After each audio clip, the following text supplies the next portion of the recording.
Bonjour, dans cette séance de vidéo, on va déterminer la valeur de l'intégrale de 0 à pi ln de x au carré moins 2x cos θ plus 1 dθ. X c'est un paramètre réel. Voilà.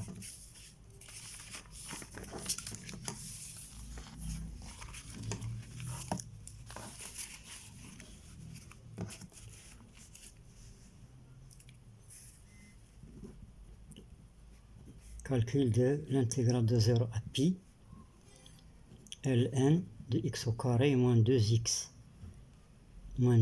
cos θ moins 2x cos θ plus 1 dθ avec x appartient à R. Voilà.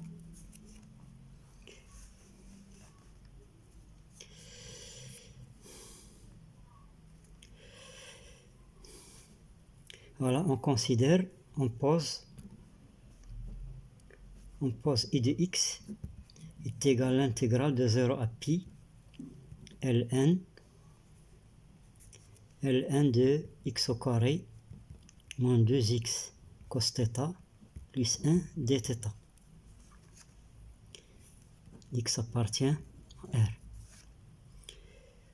On va déterminer une équation différentielle vérifiée par I de x. On dérive. On a I' de x, c'est l'intégrale de 0 à pi. Donc on dérive par rapport à x, ça donne 2x moins 2 cos θ sur x au carré moins 2x cos θ plus 1 dθ. Voilà. On va calculer cette intégrale.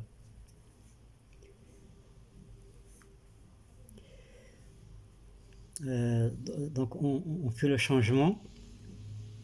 On fait le changement exponentiel et θ égale z. Donc I' de x sera l'intégrale sur C+, c'est le demi-cercle unité orienté dans le sens positif. Ce demi-cercle. Voilà.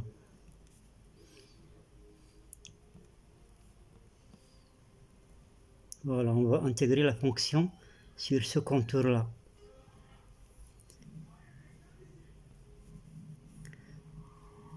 Voilà.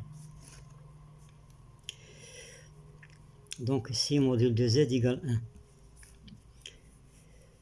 1. 2x moins 2 cos θ c'est z plus z moins 1 sur 2 divisé par x au carré moins 2x z plus z moins 1 sur 2 plus 1 dθ c'est dz sur iz. Donc ça donne moins i intégrale sur c plus 2x moins z moins 1 sur i, ça donne moins i, donc il reste ici z facteur de x au carré moins xz moins 1 plus 1.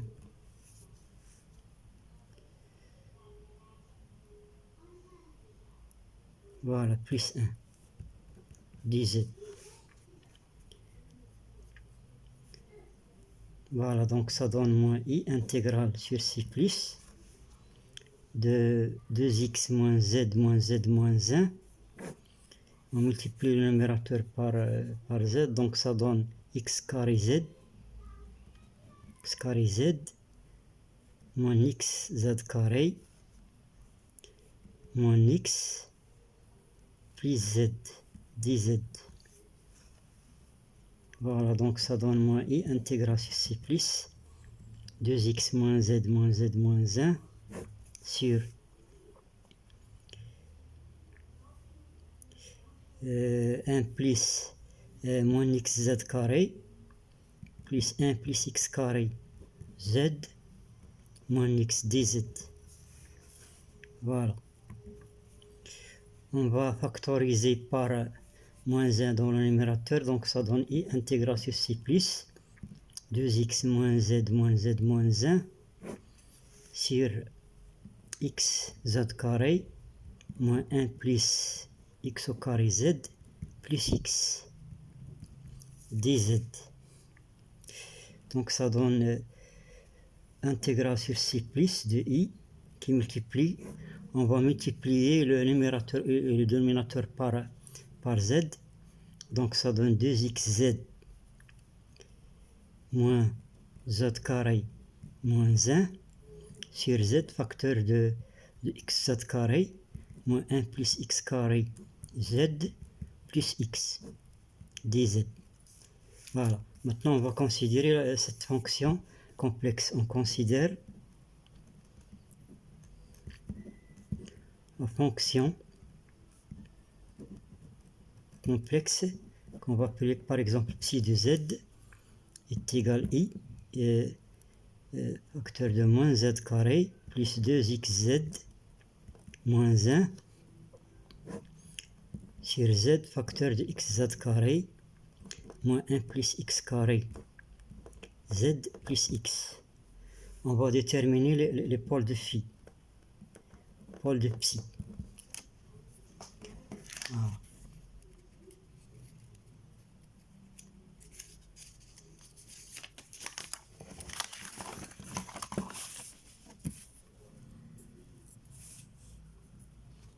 Les pôles de psi. On va chercher les solutions de xz carré moins 1 plus x carré z plus x égale 0. On détermine delta. Delta c'est 1 plus x au carré, le tout au carré, moins 4x au carré. Donc ça donne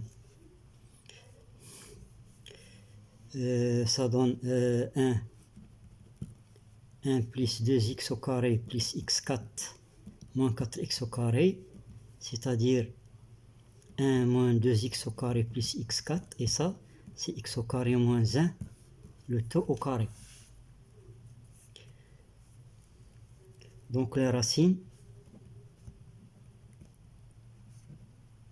sont z1 est égal à 1 plus x au carré plus la valeur absolue de x au carré moins 1 sur x, et z2 est égal à 1 plus x au carré moins x au carré moins 1 moins b plus la racine de delta sur 2a sur 2x sur 2x. Voilà. Sur 2x. On va supposer ici que x est différent de 0. Donc on va discuter les cas ici, parce qu'on a une valeur absolue. Premier cas, valeur absolue de x supérieure à 1. Dans ce cas, z1 sera égal à 1 plus x au carré plus x au carré moins 1 sur 2x. Donc ça donne 2x au carré sur 2x. Donc ça donne x. Et le module de z1 il est égal à la valeur absolue de x il est supérieur à 1. Donc z1 se trouve à l'extérieur du demi-cercle. On va calculer maintenant z2. Z2 il est égal à 1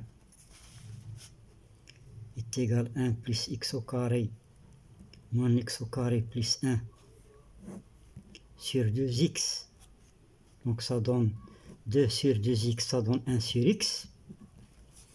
Et le module de z2 sera égal à 1 sur la valeur absolue de x, puisque la valeur absolue de x est supérieure à 1, donc ça sera inférieur à 1. Donc on va calculer le résidu en z2. D'après le théorème du résidu, d'après le théorème du résidu, on a l'intégrale sur c plus de psi de z dz puisqu'on on a intégré la fonction sur un demi-cercle, donc ça donne un demi-cercle positif, ça donne ipi résidu de psi en 0, parce que 0 c'est aussi un pôle de psi, plus le résidu de psi en Z2. On a psi de Z, il est égal I.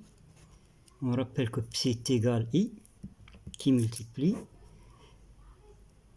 moins Z carré plus 2xz moins 1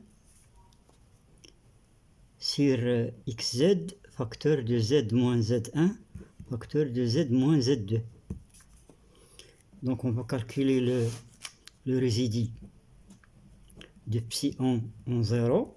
Donc c'est la limite de x psi de z lorsque z tend vers 0. Donc ça donne i. On remplace z par 0, ça donne moins 1.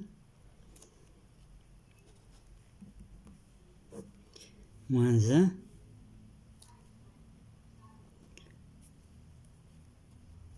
On remplace z par 0, donc ça donne... on peut remplacer ici. On remplace ici. La fonction c'est ça. Donc ça donne moins i.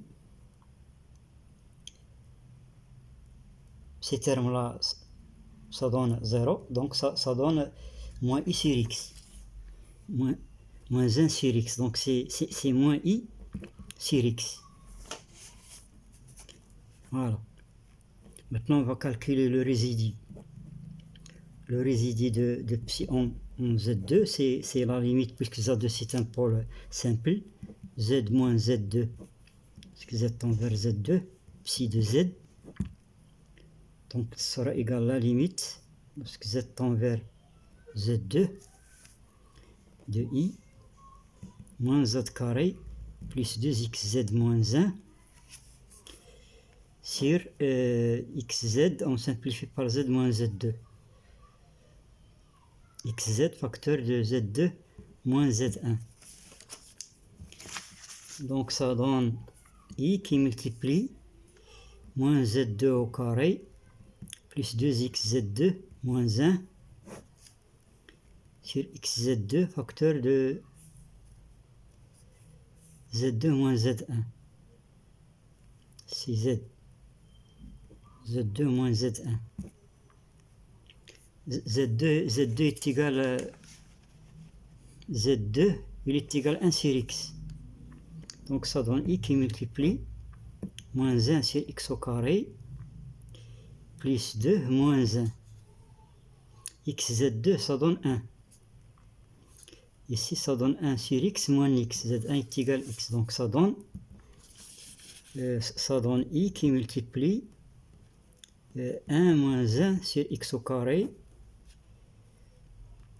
sur 1 sur x moins x. On calcule ça donne x au carré moins 1 sur x au carré qui multiplie, ici ça donne 1 moins x carré sur x, l'inverse c'est x sur 1 moins x carré, donc ça donne moins i sur x. On trouve moins i sur x. Donc on revient à l'intégrale. Donc l'intégrale c plus de psi de z il sera égal à pi. Résidu de psi en 0, on l'a trouvé ici, moins i sur x. Aussi le résidu de psi en z2 il est égal à moins i sur x. Donc ça donne pi qui multiplie moins 2i sur x. Et ça donne 2pi sur x. Voilà. Et ça, cette intégrale, c'est quoi? Cette intégrale, c'est la dérivée de i.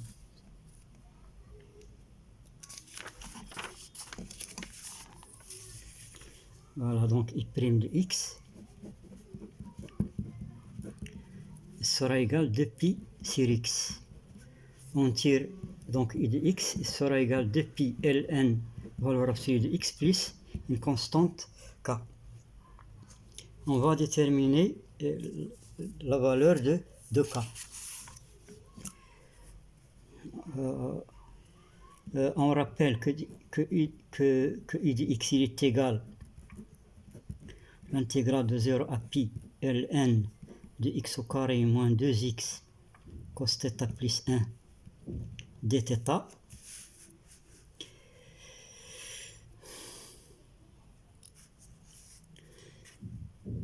On ne peut pas donner à x la valeur 0 parce que la fonction ln n'est pas définie en 0. On va calculer par exemple I de 1. La limite de I de x lorsque x tend vers 1 sera égal à I de 1 sera égal k. Et I de 1 c'est l'intégrale de 0 à pi ln de 2 moins 2 cos θ dθ. Donc ça donne intégrale, on factorise par 2, donc c'est pi ln de 2 plus l'intégrale de 0 à pi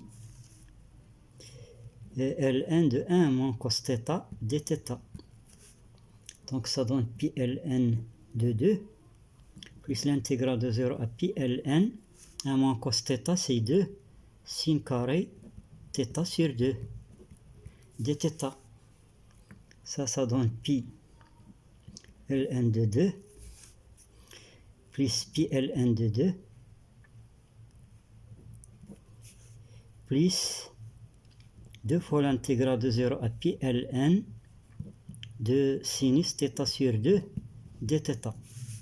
Ici, dans cette intégrale-là, on va poser θ sur 2 égale y, ou bien t. Donc ça donne 2 pi ln de 2, 2 pi ln de 2, plus 2 fois l'intégrale de 0 à pi sur 2, ln de sinus t, dθ c'est 2 dt, de dt. Donc ça donne 2 pi ln de 2 plus 4 intégrale de 0 à pi sur 2 ln de sinus t dt. Mais cette intégrale là elle est égale,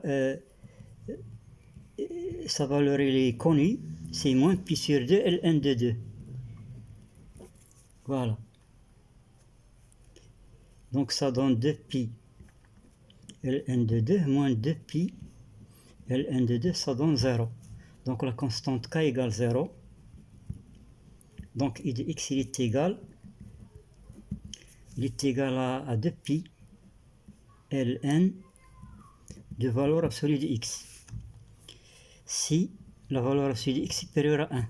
On va passer maintenant à l'autre cas. Discuter le cas 2. Valeur absolue de x inférieure à 1.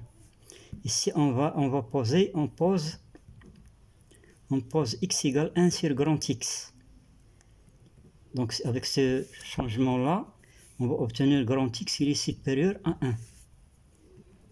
Et I de x sera égal à l'intégrale. On rappelle I de x, c'est l'intégrale de 0 à pi ln de x au carré moins 2x cos θ plus 1 dθ. Donc c'est l'intégrale de 0 à pi ln de 1 sur x au carré, parce qu'on a posé x égale 1 sur x, moins 2 sur x cos θ plus 1 dθ. Donc ça donne intégrale de 0 à pi ln.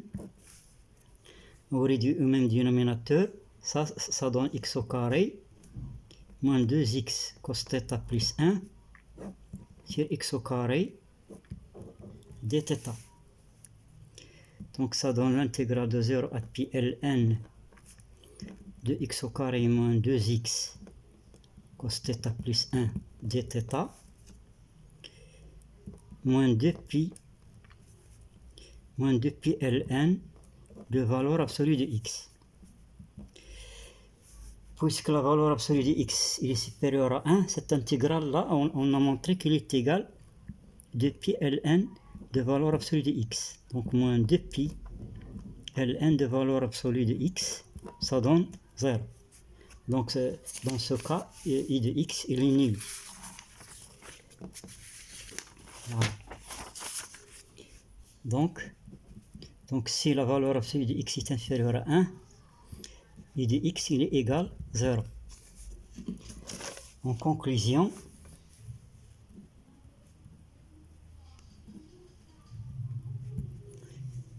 l'intégrale de 0 à pi Ln de x au carré moins 2x cos θ plus 1 dθ, il est égal à 2 pi Ln valeur absolue de x si la valeur absolue de x supérieure à 1, il est égal à 0 si la valeur absolue de x inférieure à 1.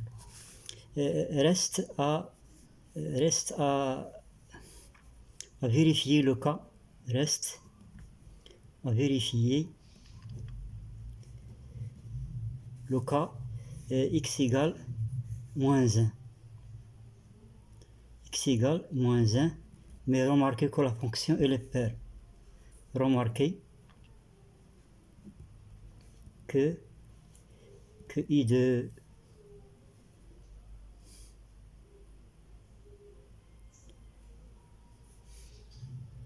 je pense que la fonction elle est paire. Remarquez que I de x, que I de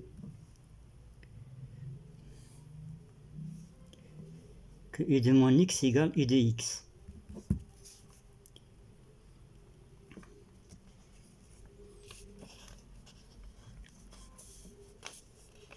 Voilà.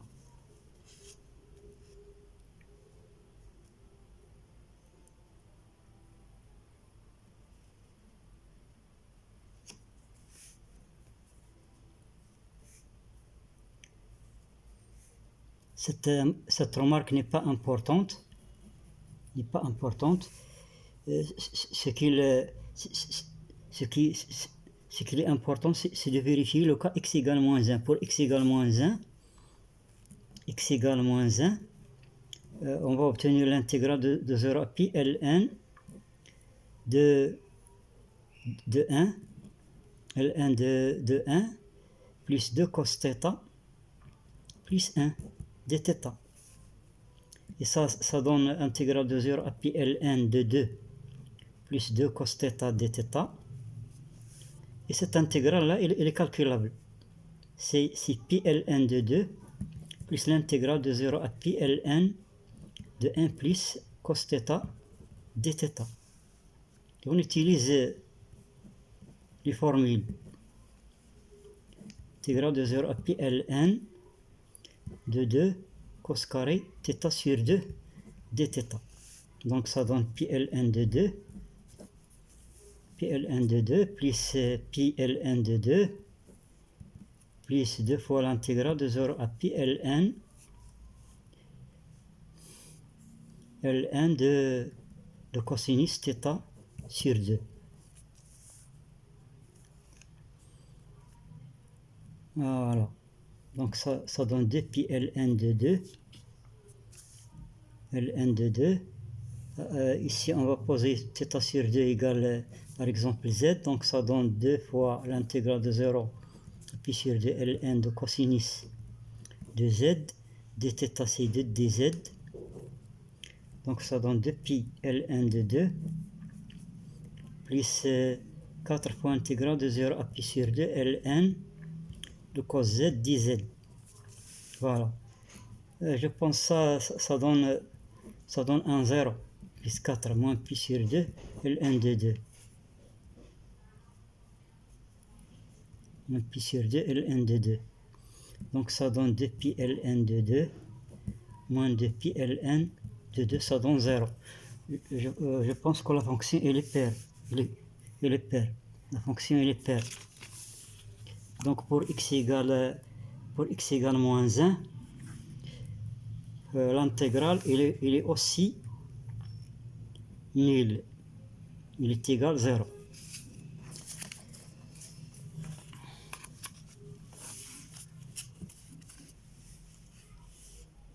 Donc on peut, en conclusion, on peut dire que l'intégrale de 0 à pi ln de x au carré moins 2x cos θ plus 1 dθ, il est égal depuis ln de valeur absolue de x, depuis ln de valeur absolue de x, si la valeur absolue de x est supérieure à 1, il est égal à 0 si la valeur absolue de x est inférieure ou égale à 1. Voilà.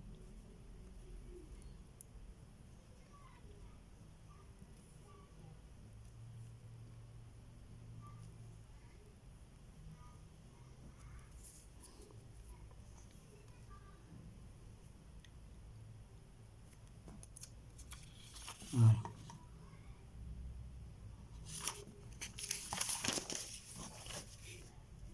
La vidéo est terminée et merci de votre suivi.